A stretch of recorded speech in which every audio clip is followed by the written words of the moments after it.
Bienvenidos a Sala de Artistas de TVUSAC de la Tricentenaria Universidad de San Carlos. En esta sala de artistas, en esta subsala de artistas, tenemos en esta oportunidad a un personaje de primer orden. Se trata de nuestra querida amiga Hanna Orellana. Bienvenida, Hanna, a las cámaras de TVUSAC. Muchas gracias. Hanna es licenciada en Comunicación y Letras por la Universidad del Valle de Guatemala. Le contaron mal la historia porque debiera ser de nuestra universidad, Hanna. Sí, la verdad, yo también hubiera querido que hubiera sido de la... Nosotros sabemos que cursa una maestría en literatura latinoamericana y española en este momento. Yo no quisiera seguir profundizando en este asunto, sino que quisiera más bien que usted le cuente al público quién es Hanna Orellana, por qué está aquí.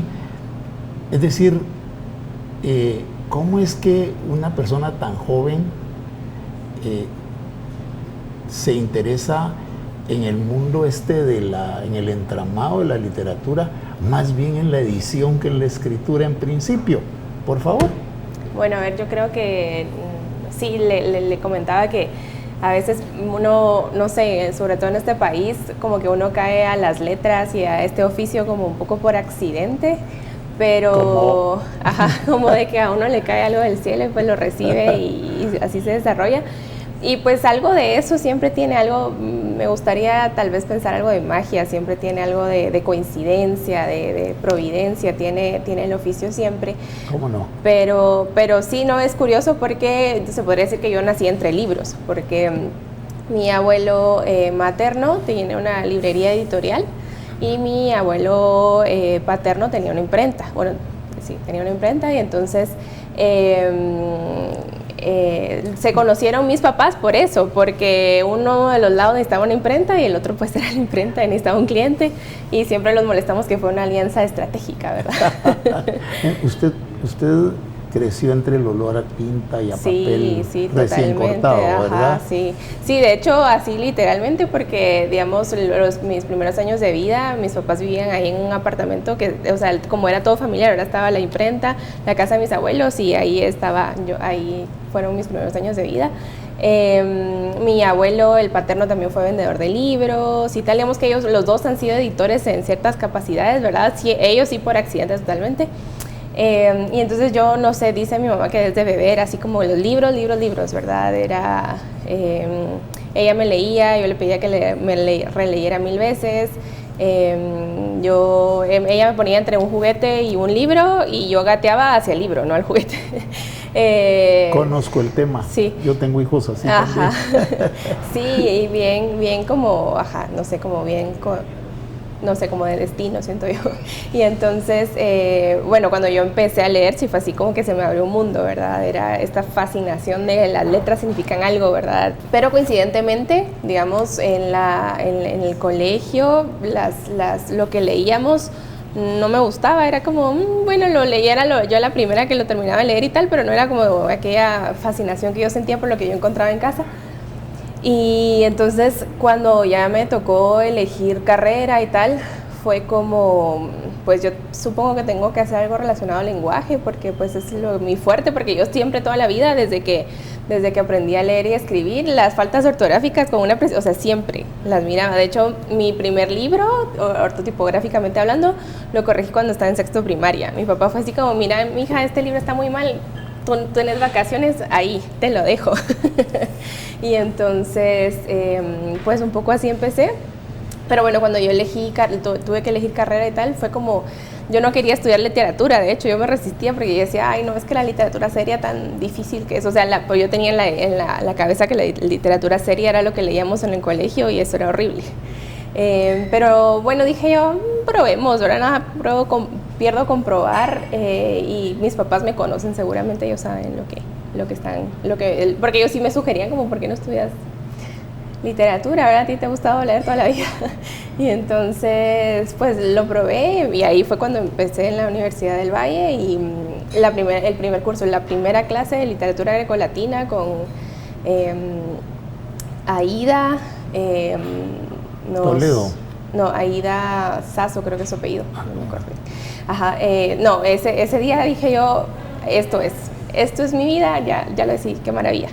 Y luego, digamos, entonces mi papá en algún momento me había hablado sobre que si yo estudiara también una ingeniería en artes gráficas y tal, porque era como lo que, pues, yo estaba, y de hecho yo empecé a estudiar mientras trabajaba ahí con ellos en la imprenta. Y entonces me llamó la atención porque yo tenía la noción que era como que esto, como dirigir la labor editorial. Yo no sabía ni siquiera que existía la figura de un editor, digamos.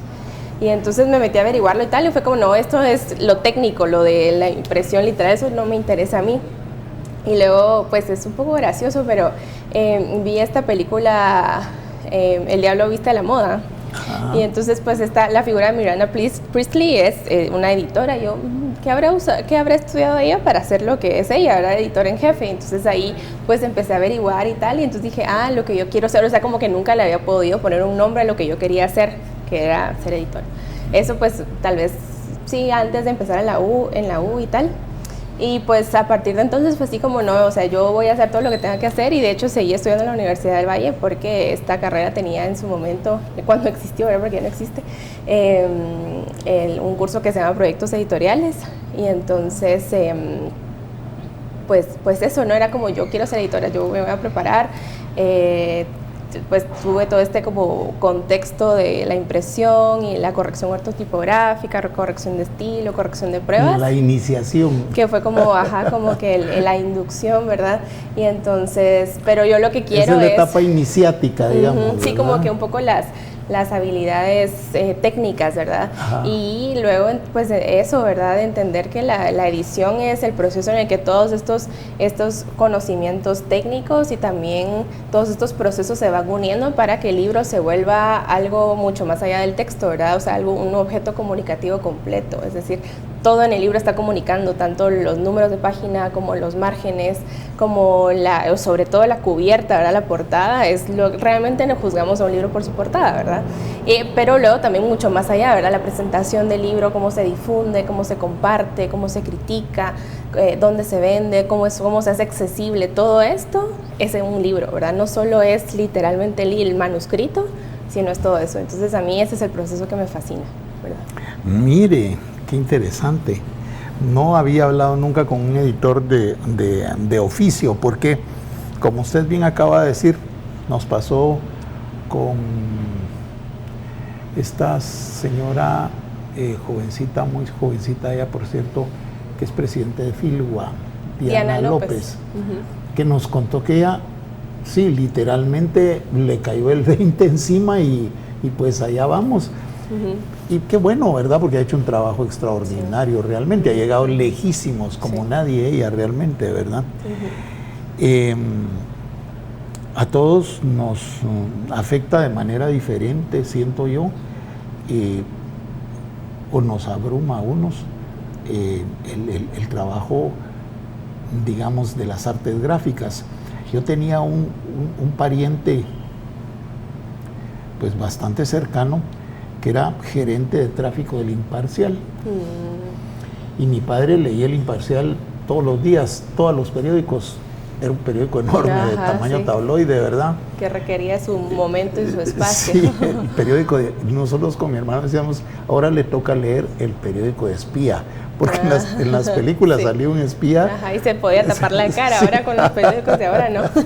Y entonces, pues yo fui también interesado en las letras, ¿verdad?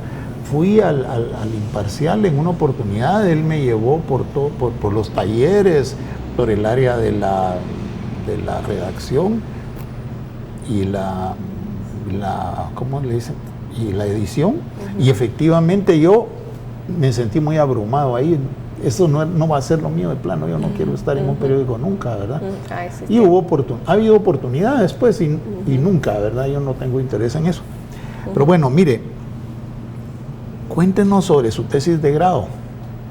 Ok, pues entonces yo tenía como que todas estas inquietudes acerca de cómo funcionaba la edición en Guatemala, un poco, sobre todo la publicación, ¿verdad? Porque pues eso, entendiendo que la edición es mucho más que solo la publicación, que también creo que es algo que tenemos que hablar, digamos, que en general como sociedad, que se cree que el editor es solo el que los saca el libro de imprenta, digamos, y lo pone en la librería, sino, o sea, la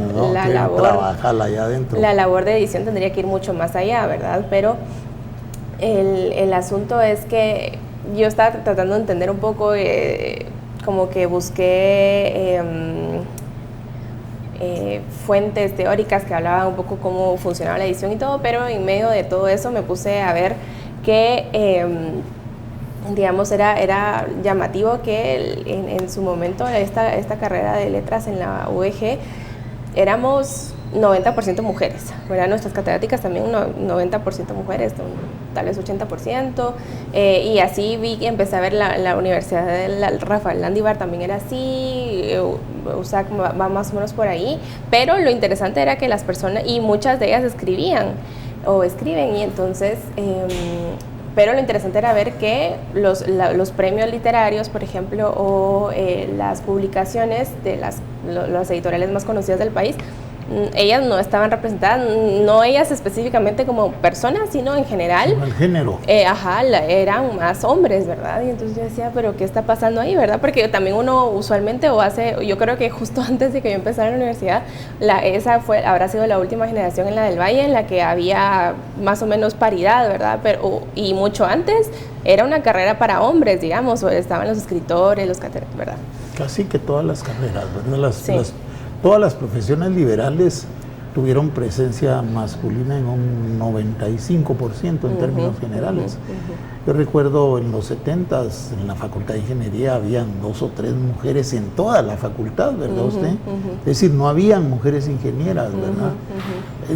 Era la excepción a la regla, efectivamente, que apareciera una mujer en un curso, ¿verdad?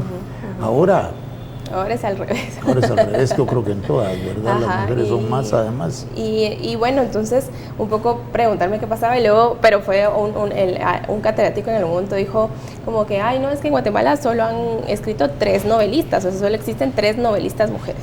Y entonces decía yo, no puede ser, tiene que haber más, ¿verdad? Entonces me puse un poco a buscar y tal.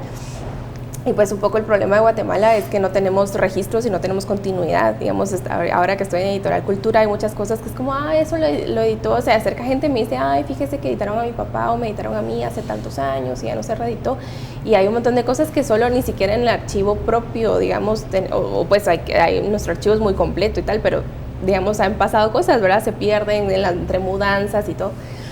No digamos en general como país, es decir, tratamos de ver 20 años atrás, ya nos cuesta, no digamos 50, 100 años, es muy difícil ver quién publicó y tal, porque se publica, ¿verdad? Porque yo creo que el problema de Guatemala es que se publica, se presenta el libro, no más de 1000 ejemplares, ¿verdad? Eso es el ideal, pero cada vez es menos los tirajes, ¿verdad? Se agotan las ediciones y luego se perdió el archivo, ya nadie sabe quién fue el diseñador, nadie sabe quién fue la imprenta, no están en las bibliotecas porque no hay, ¿verdad?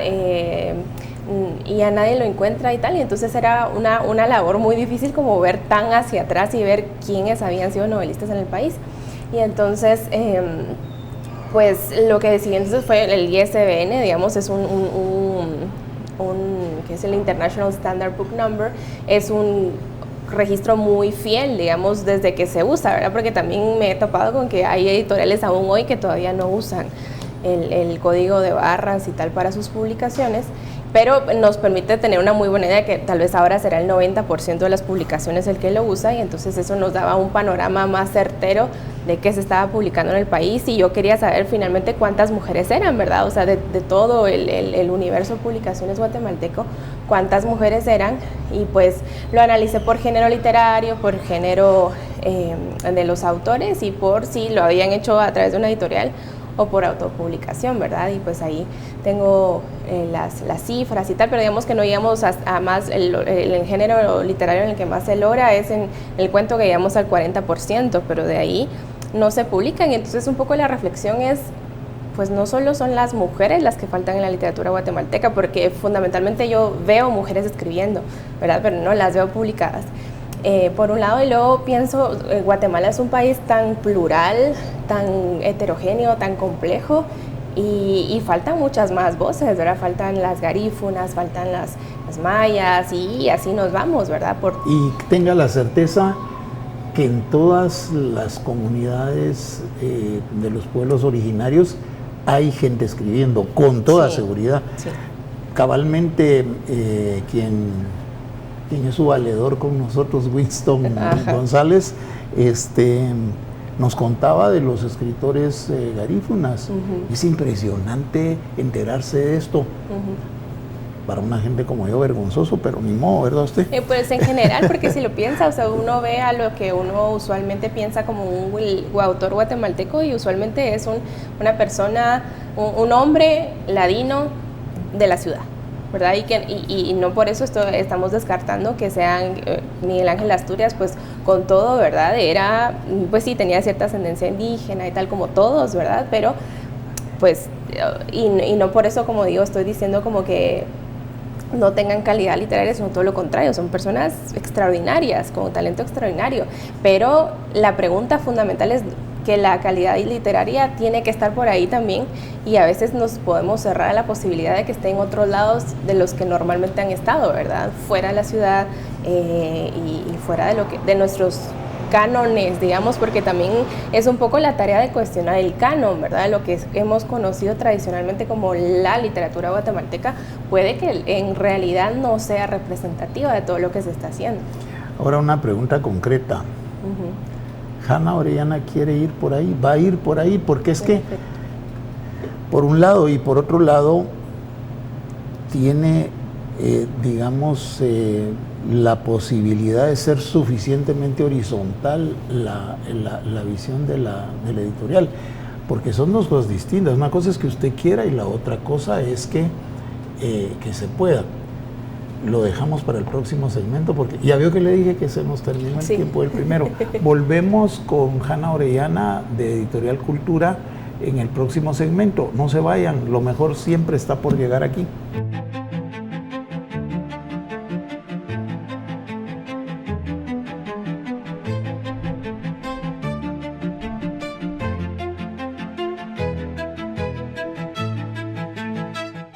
Estamos de vuelta en Sala de Artistas con Hanna Orellana de Editorial Cultura.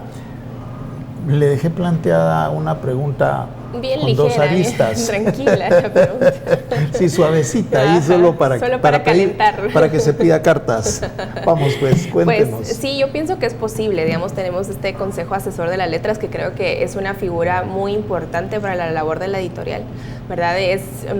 También es como innovadora, digamos, si bien no ha sido pues idea mía ni reciente, pero dentro del panorama de editoriales guatemaltecas es importante porque la línea editorial usualmente la define el editor de la editorial, y ahí es su visión, es con todas sus limitaciones y prejuicios, es su visión, ¿verdad? Y puede que sea una visión muy amplia y tal, pero es su visión nada más. Y pues como la editorial estatal en principio tiene que ser diferente a las editoriales, a cualquier otra editorial privada, digamos, porque no puede responder a los intereses de una sola persona. Tiene que procurar que sea un esfuerzo plural, ¿verdad?, de representación. Y pues entonces es en ese sentido que la Editorial Cultura se apoya en este consejo asesor, ¿verdad?, de consejo consultivo de qué es lo que es la literatura guatemalteca, qué voces faltan, qué podemos recuperar de la memoria histórica, del legado histórico de la literatura, y qué necesitamos promover para ir conformando, porque también un poco la literatura es esta noción dinámica, ¿verdad? Es nuestra propia identidad y tal, y pues va a ir evolucionando tal como nosotros vayamos evolucionando. Por supuesto. Entonces, un poco eso, ¿verdad? Yo creo que es posible tener esta mentalidad abierta, primero a encontrar otras voces, y segundo también a dentro de ello ir afinando, ir encontrando, promoviendo esta calidad literaria, ¿verdad? De mantener siempre el estándar, porque Editorial Cultura ha sido conocida por tener un estándar alto. Sí, indudablemente, indudablemente. ¿Verdad? Bueno, pues mire, usted es muy jovencita, así que le deseo larga vida en la editorial para que le dé tiempo a todo lo que quiere hacer, porque es en el tiempo un proyecto de gran envergadura, el suyo, claro, indudablemente. Hanna, es también, vamos a ver, no tenemos que volver a hablar de su interés en la literatura, en la literatura en general. La gente que normalmente le interesa la literatura difícilmente está interesada solo en ser lectora, ¿verdad? Aunque básicamente es lo que somos, ¿verdad? Somos lectores profesionales, digo. Sí, lectores de oficio. Sí. Pero mire, pues, es usted más bien investigadora que escritora de textos de textos retóricos, digamos. Lo suyo es más bien el ensayo, tengo entendido, ¿verdad? Sí. ¿Nos cuenta? Digamos, sí, un poco eso, ¿verdad? Pues está mi tesis, me gusta también mucho la literatura comparada, ¿verdad? Me gusta como que encontrar líneas en común, enfocarme en un autor, estudiarlo y entenderlo, ¿verdad? Yo creo que, porque también creo que como sociedad en general tenemos una resistencia a la crítica, ¿verdad? La gente, o sea, en general no recibimos los comentarios críticos, ¿verdad? Sí. No podemos, y en ese sentido también históricamente no podemos criticar nuestro pasado ni nada, porque crítica es malo, pero creo que a las artes en general, pero a la literatura, que es lo que me concierne, para mí la crítica es un poco este oficio, esta ciencia de descubrir y entender por qué lo bello es bello, ¿verdad? No es de encontrar las debilidades de un texto, encontrar por qué sirve o no sirve, sino este texto me impresionó tanto, esta obra me impresionó tanto que necesito entender qué es lo que tiene esta obra que me impresiona, que me fascina, que me encanta, ¿verdad? Y entonces, en ese sentido, me gusta mucho, o sea, yo la verdad es que ya no puedo apagar, no tengo un switch de apagado, siempre que yo voy a leer algo, lo voy a leer de forma crítica, ¿verdad? En ese sentido, si es una gran obra, necesito poder explicar por qué me impresionó esta obra, ¿verdad? Y entonces, pues en ese sentido, un poco, ¿verdad? Sí, también la verdad es que mi debilidad es la narrativa, tanto el cuento como la novela. Me gusta mucho en la lectura, pero también es lo que me gustaría escribir, digamos. No lo hago actualmente porque siento que el único problema hasta el momento que he descubierto de ser editora es que fui editora antes que escritora, y entonces soy muy, muy exigente con lo que yo hago, pero creo que por ahí, digamos, no es algo que descarte. Yo creo que he escrito lo suficiente, que no es que haya publicado, y son dos cosas distintas, pero yo he escrito lo suficiente como para tenerle respeto profundo al oficio, digamos, a la inspiración, al arte de escribir, y saber que tiene que ser una necesidad del alma, ¿verdad? No es algo que uno puede contener, uno puede formar, ¿verdad? Sino es algo que simplemente es mayor que uno, ¿verdad? Y entonces, en ese sentido, siento que me da la capacidad de reconocer cuando es un escritor auténtico que realmente escribió, tiene una historia para contar, algo para decir.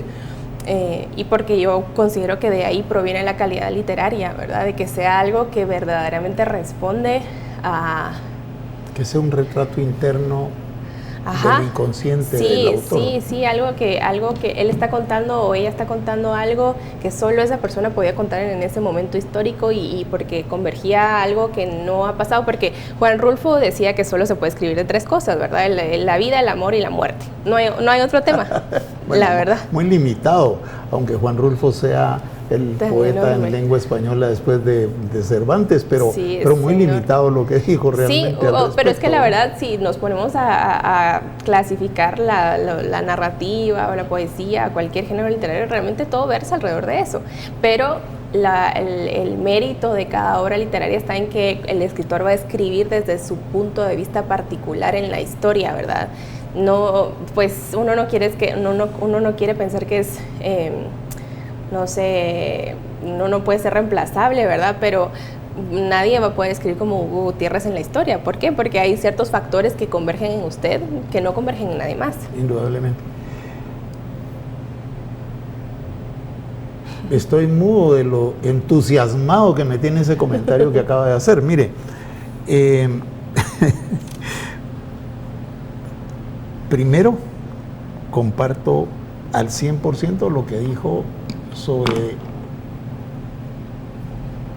quién escribe, por qué escribe y desde dónde escribe. Eso me encantó, eso es así es como debiera ser siempre. Es decir, por supuesto, en los países desarrollados hay grandes equipos escribiéndole a un pendejo que escribe 6 novelas de 1300 páginas en un año. A usted eso es imposible. La gente que somos, como usted dijo, lectores profesionales, ¿verdad? Sabemos que eso es imposible. Y luego, mire, sobre la crítica, sí, estamos acostumbrados a que la crítica es, no vamos a decir mala, es destructiva siempre. Sí. La crítica es para destruir. Yo creo que incluso hasta vengativa ha sido, y así ha sido también. Yo creo que debemos aprender a respetar el trabajo ajeno y encontrarnos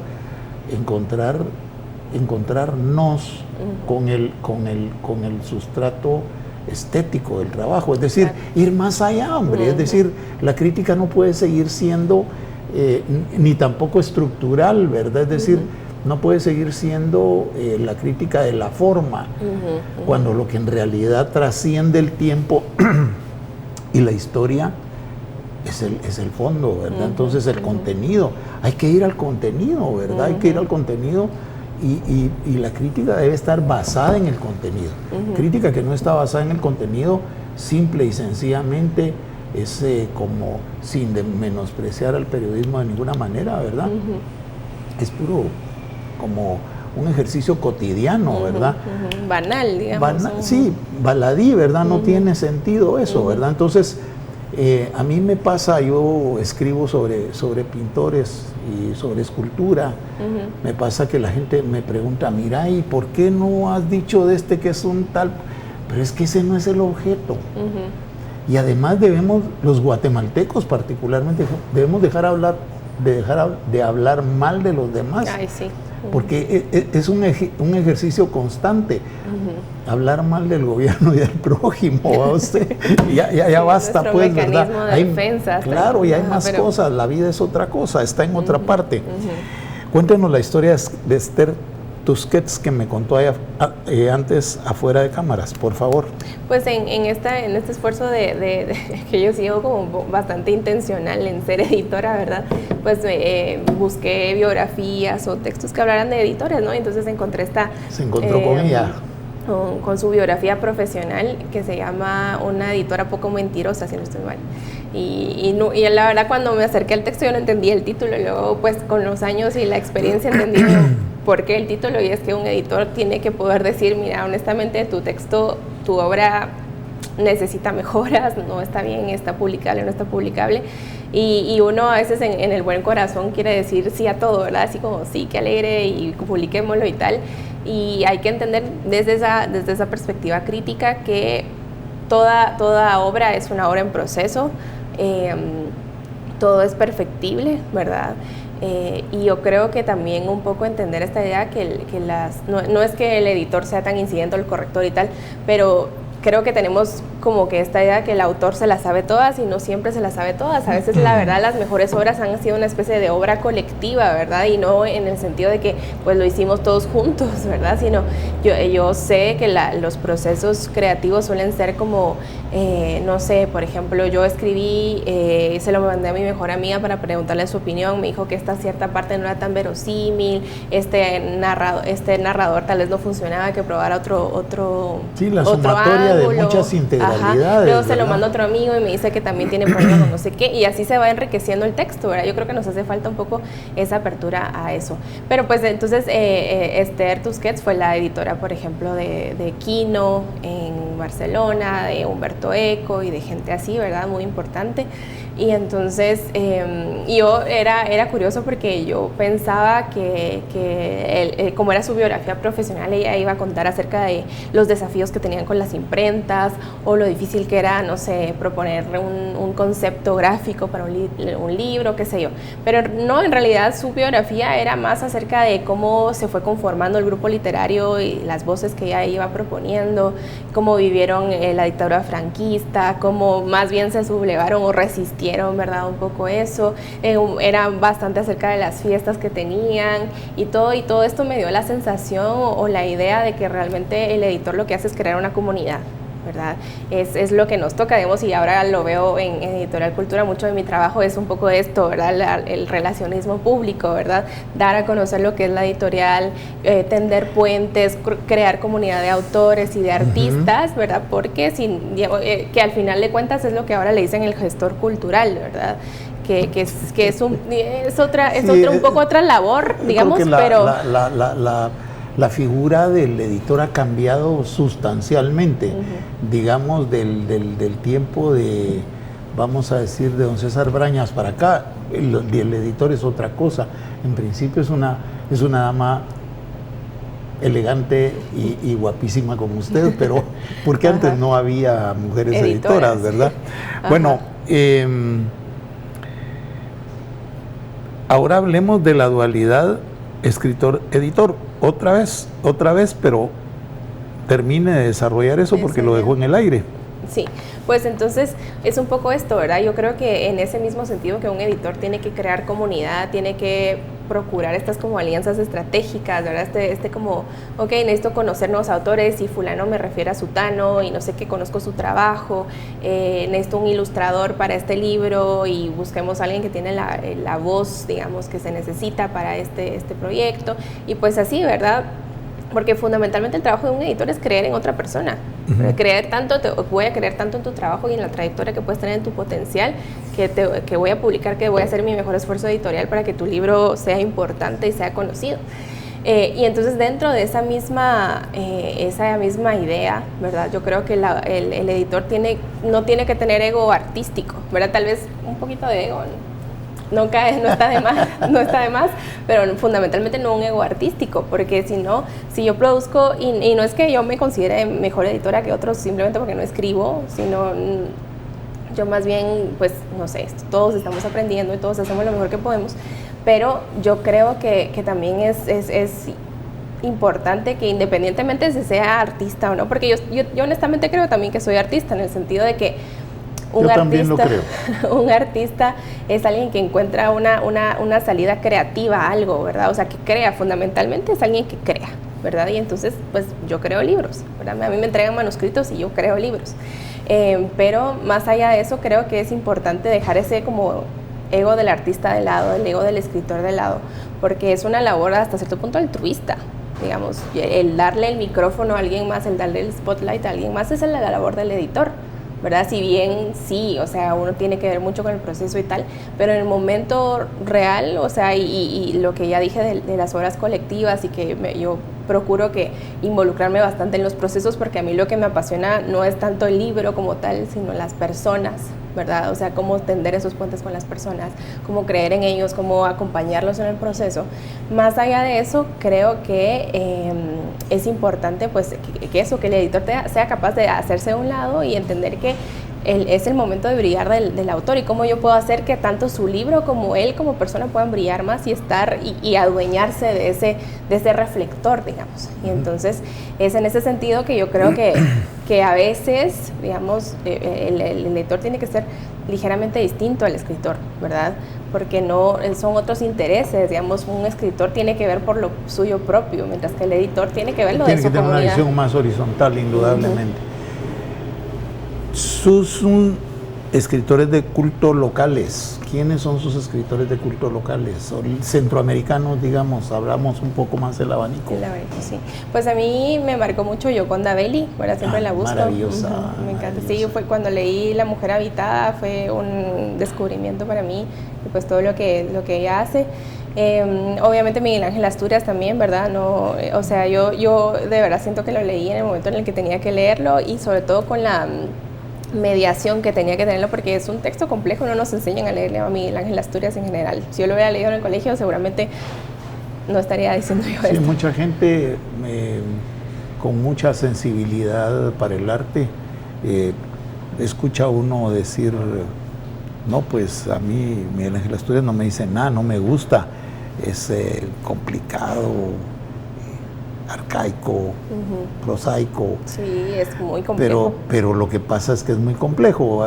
Miguel Ángel Asturias es la voz de los guatemaltecos de la meseta central del país, del final del siglo XIX, la primera mitad del siglo XX. Sí.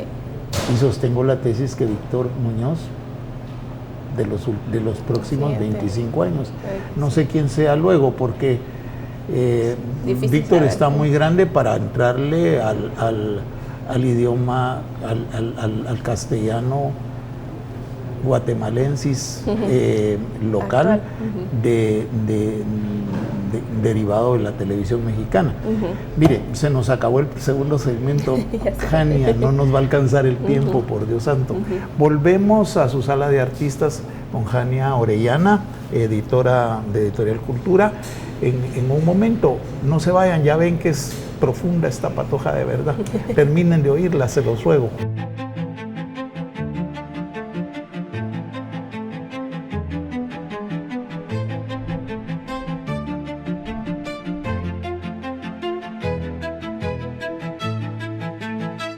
Estamos de vuelta en el tercer segmento de Sala de Artistas de TVUSAC de la Tricentenaria Universidad de San Carlos con Jania Orellana de Editorial Cultura, el jefe de Editorial Cultura. ¿Qué tal?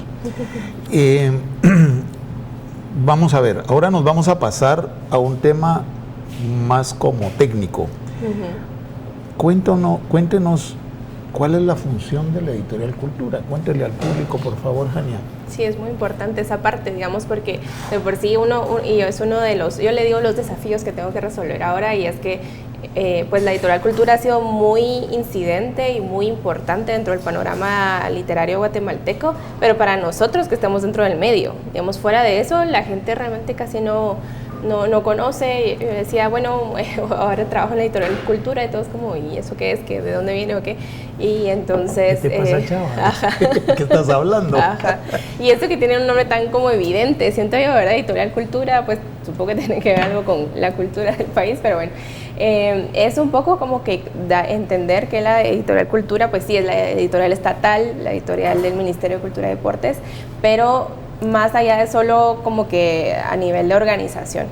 Lo que la Editorial Cultura pretende es establecer el legado literario guatemalteco, ¿verdad? Tanto en su labor de recuperar voces que han sido fundacionales, como en promover las nuevas voces, lo que está pasando ahora, y en línea de eso, sobre todo, tiene la línea de los certámenes literarios, ¿verdad? Marilena López, que es de literatura infantil y juvenil, 15 de septiembre, también otorgamos el Premio Nacional de Literatura, pues a la trayectoria, ¿verdad? Que ese es un poco como el legado, y así, y veamos eso, la labor constante de ir buscando esas voces, de ir promoviendo que cuando las personas pregunten qué es literatura guatemalteca, el ideal un poco es que vayan al catálogo de Editorial Cultura y ahí encuentren su respuesta. Así como hacíamos antes, cuando yo era patojo, no voy a decir Mire, pues la editorial José de Pineda Ibarra producía los libros del Ministerio de Educación, era la editorial del Ministerio, ¿verdad? Entonces, recuerdo particularmente que mi primer acercamiento al Popol Vuh es con un librito de Adrián Recinos que se llamó Junajpú e Ixbalanque. Precioso, con ilustraciones a color, lindo el libro, ¿verdad? Además nos lo regalaron, fue una cosa extraordinaria. Del gobierno no regalaba nada a nadie en aquel tiempo. Bueno, sigue siendo más o menos lo mismo, pero eso no es una crítica, sino que es para traerlo a cuenta nada más. Entonces... Bueno, que ahí sí le voy a tener que corregir, porque fíjese que del 100% de la producción de Editorial Cultura, ya desde hace algunos años, el 75% se dona a bibliotecas, escuelas, todo el que requiera una donación, digamos, nosotros donamos. Entonces también eso nos permite como bastante, pues esa es nuestra principal tarea de difusión, ¿no? O sea, y que la literatura esté accesible. Y tener ubicada a la gente que va a usar efectivamente de buena manera los libros. Sí, claro, no solo es por darlos, no solo no es deshacerse claro, de ellos, sino que darles un propósito, un propósito concreto.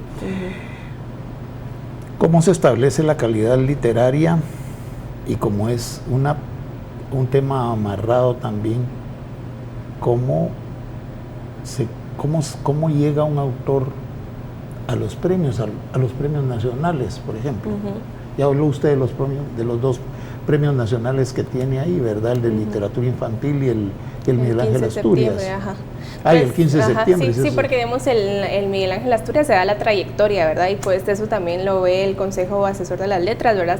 Se mandan propuestas y se discute y tal, como un poco la incidencia y la trascendencia de la obra de los autores y de sus propuestas, pero estos otros certámenes son pues convocatorias abiertas con ciertos requisitos y tal, y que se mandan a la editorial y se genera y se construye un juzgado, ¿verdad? Una serie de personas que pueden evaluar las propuestas, y de ahí y eso nos ayuda pues precisamente a encontrar la calidad literaria, ¿verdad? Dentro de todas las propuestas que se reciben, encontrar la que tiene mayor sustancia. Y entonces y luego está la convocatoria permanente también, que es algo muy importante que las personas tal vez no saben, ¿verdad? Que es que usted siempre que tenga un manuscrito lo puede mandar, o sea, ahí es todo el tiempo, ¿verdad? Por eso es que se llama convocatoria permanente. Usted escribe editorialcultura@msd.gov.gt y manda su manuscrito para la convocatoria permanente, y eso es parte de lo que el Consejo Asesor de Letras siempre está haciendo, ¿verdad? Como que recibiendo, evaluando, pensando, bueno, esto sí, pero necesita un poco más de afinamiento literario, digamos, necesita cierto trabajo, un poco más de edición, ¿verdad? Esta obra sí está lista para publicar, este tipo de cosas, ¿verdad? Que siempre hablen, porque como los miembros del Consejo Asesor son escritores de carrera, tienen esta trayectoria, pues al final les interesa velar porque se mantenga esta calidad, ¿verdad? Este legado. Y además muy comprensible eso, ¿verdad?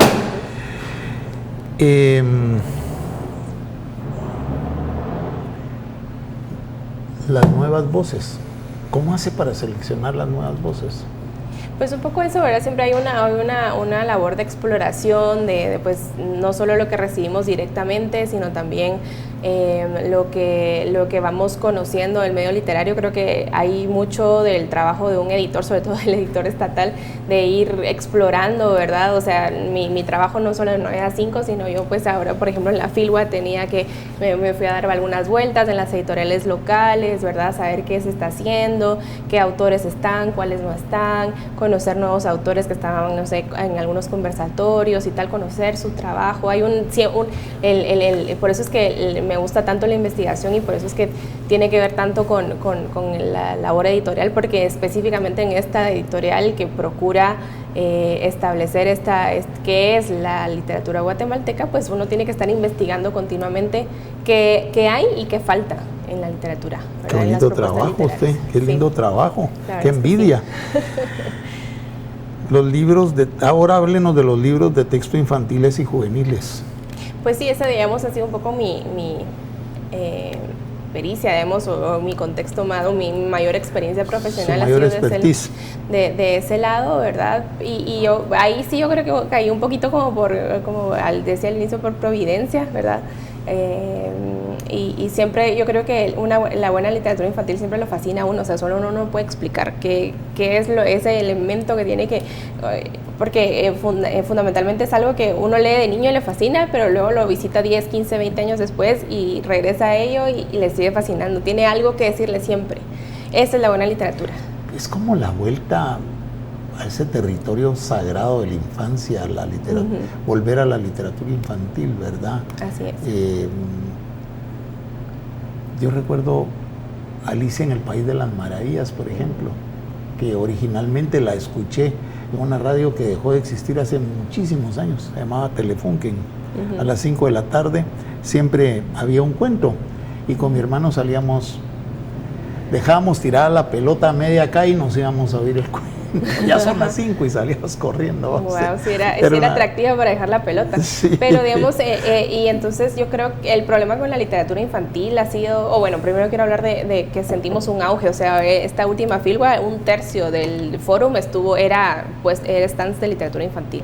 Y hay siento yo, esta como efervescencia, hay papás que están buscando que lean sus hijos, los maestros, o sea, sí hay mucha representación, mucho ansia, siento yo, de eso, pero no solo por eso, sino yo creo que ha sido como contradictorio, porque sí, yo creo que todos nos gusta, nos fascina, pero luego cuando hablamos de la literatura seria o la literatura importante, como que hemos pensado que la literatura infantil, pues eso, es infantil, es de niños, cualquiera lo puede hacer, son dibujitos, hay que se entretengan los niños.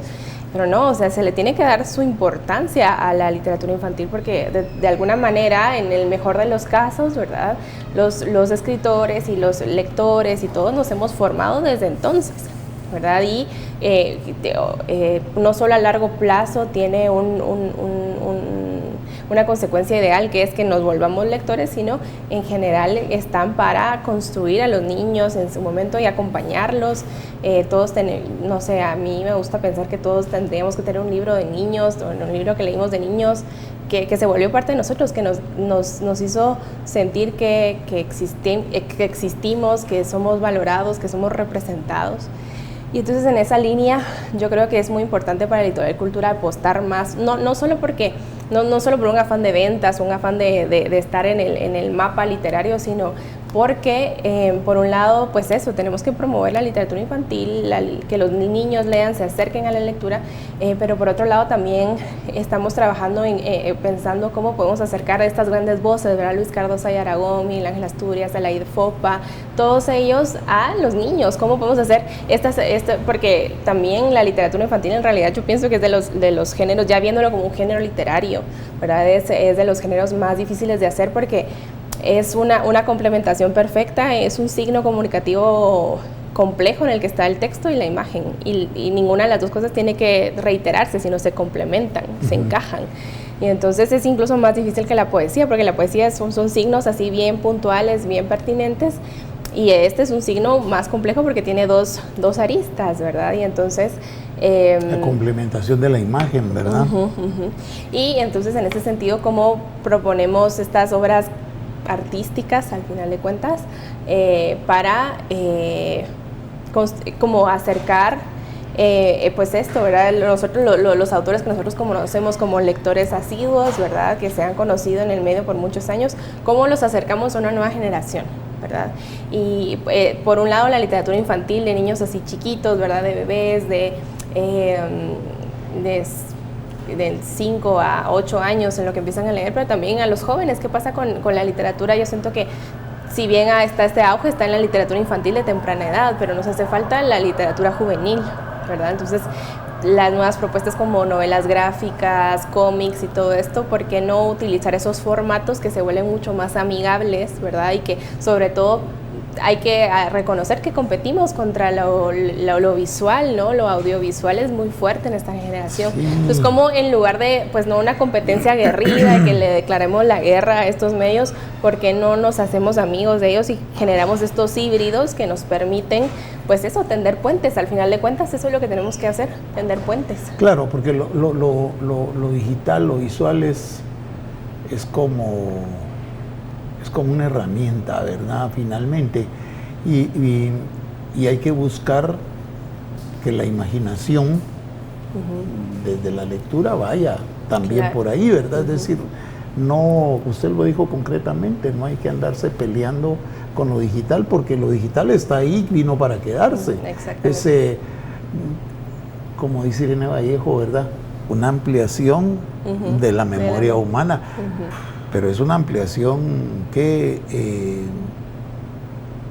yo digo que no al cuadrado ni cuántica, al cubo, sí, no sobrepasa. No se puede medir ya, ¿verdad? Si hace 1000 años alguien era capaz de saberlo todo, por eso es imposible, ¿verdad? Es más, uno no terminaría en la vida de leer lo que la industria editorial española, por ejemplo, produce en un día, ¿usted? Es una cosa terrible, cosa exponencial, esto. Exponencial, cabalmente. Hanna, sáquenos de una duda. ¿Cómo decide ir de la seguridad de un trabajo en la iniciativa privada es una pregunta difícil a la inseguridad de un trabajo en la editorial del Estado, en la editorial del Ministerio de Cultura? La verdad sí fue una decisión difícil, no lo voy a negar. La última semana que yo sabía que iba a estar ahí, no sé, la verdad estuve llorando un montón y nunca me había pasado que fue así.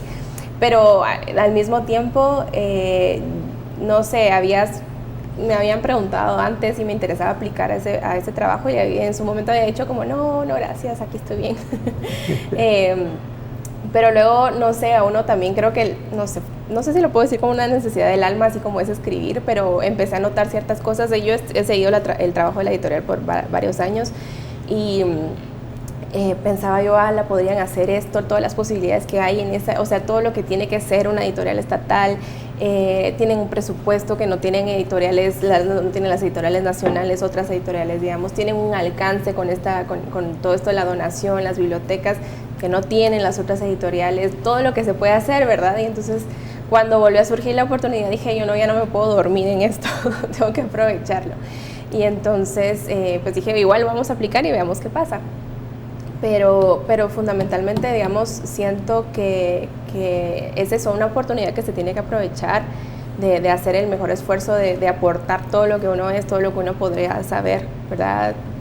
Por lo menos poner un precedente de cómo podrían ser las cosas, no porque yo considere que lo podría hacer mejor de que las personas que me han precedido, porque, no sé, el maestro Morales Santos, él la fundó, él ha sido de la editorial Cultura por muchos años, Denise Fefunchal también hizo un trabajo muy importante, y así, ¿verdad? Pero el asunto es un poco qué podemos traer a la mesa, qué podemos aportar y aprovechar la conjugación de varios factores, ¿verdad? Yo pues sabía que hay bastantes desafíos, no lo vamos a negar, pero ya ahora que ya llevo un poquito más de un mes en la posición,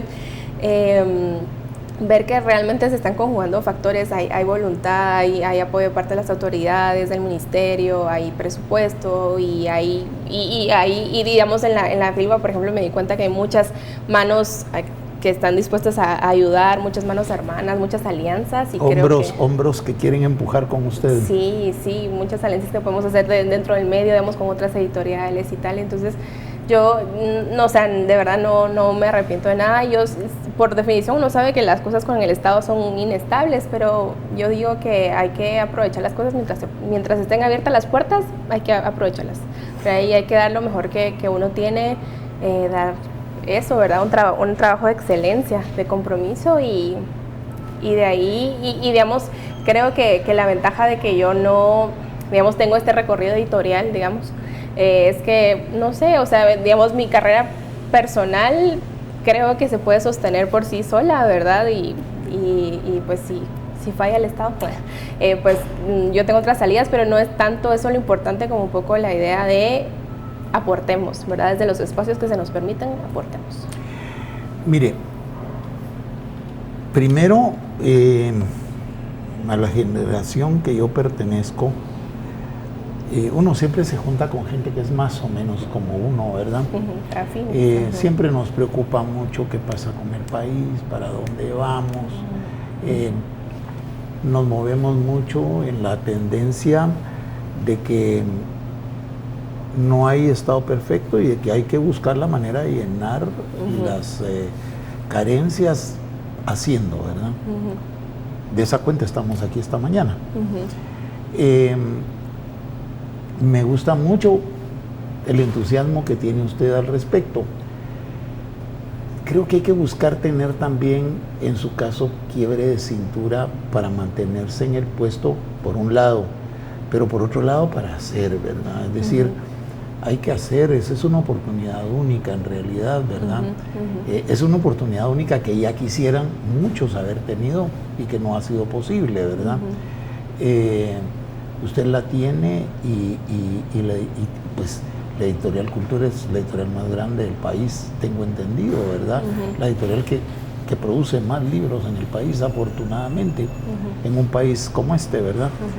Entonces, pues, ¿qué desearle de veras lo mejor. La pregunta no iba no está orientada a la usted cómo pudo dejar ese chance. Es decir, no ese es el sentido de la pregunta, sino que el sentido de la pregunta era cabalmente saber esto que nos acaba de decir. El tiempo se nos terminó, Hanna, y él tiene que saber que aquí estamos para servirla, y que si usted necesita hacer alguna promoción en algún momento del editorial, cuéntenos y pactamos en algún momento atenderla con muchísimo gusto.